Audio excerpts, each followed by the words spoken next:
River ranching এর কথাটার সাথে কি আমরা পরিচিত? হয়তো কেউ জানি, হয়তো কেউ জানি না।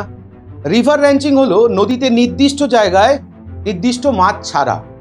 গঙ্গা সহ দেশের অনেক নদীতে সাধারণত যেসব মাছ পাওয়া যেত বা যায় সেগুলির পরিমাণ উদ্বেগজনকভাবে কমে যাচ্ছে।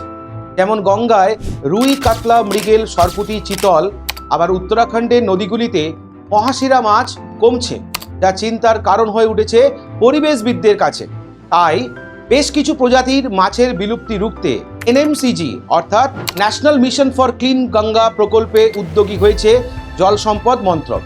যদিও বেশ কিছুদিন আগেই এই প্রকল্পে কাজ শুরু হয়েছে। ICAR অর্থাৎ central inland fisheries research institute Barrackpore এই উদ্যোগে বিশেষ ভূমিকা নিয়েছে।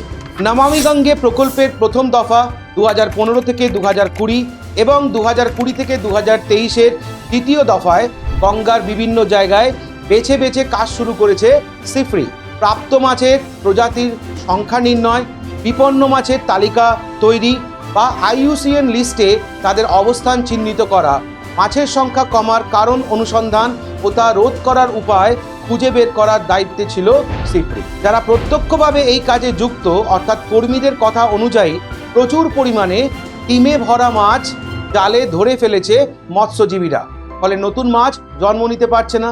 এছাড়া ছোট ছোট চারা মাছও ব্যাপক হারে জালে ধরা হচ্ছে, ফলে মাছের সংখ্যা খুব দ্রুত হারে কমছে। এখনই এইসব মাছগুলোকে বাঁচাতে রিভার র্যাঞ্চিং করা হচ্ছে, অর্থাৎ নদীর এক একটি নির্দিষ্ট জায়গায় মাছগুলিকে ছাড়া হয় আর তারা নদীর জলেই বড় হয়। এইভাবে মাছগুলি বিলুপ্ত হয়ে যায় না। বাংলা ছাড়া বিহার, উত্তরপ্রদেশ এবং ঝাড়খণ্ডে এই রিভার র্যাঞ্চিং করা হচ্ছে। পরিবেশ বিজ্ঞানীরা বলছেন এইভাবে মাছ বিলুপ্ত হয়ে গেলে গঙ্গা নদীর বাস্তুতন্ত্রের উপর গভীর প্রভাব পড়বে।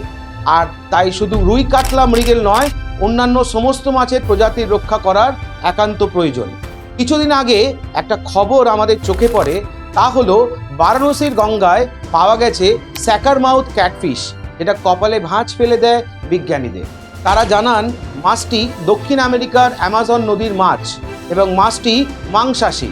এই মাছ যদি গঙ্গা নদীতে থাকে তাহলে তার নদীর বাস্তুতন্ত্র নষ্ট করে দেবে। খবরে আরও জানা যায় বিহারের গঙ্গায় ও আসামের ব্রহ্মপুত্র নদীতে এই মাছ দেখা গেছে। তাই আগামী দিনে পরিবেশের ভারসাম্য বজায় রাখতে আমাদের দেশীয় মাছের বিলুপ্তি রোধ করতে হবে এবং তাই এই রিভার র্যাঞ্চিং প্রচেষ্টা আরও বেশি করে করতে হবে।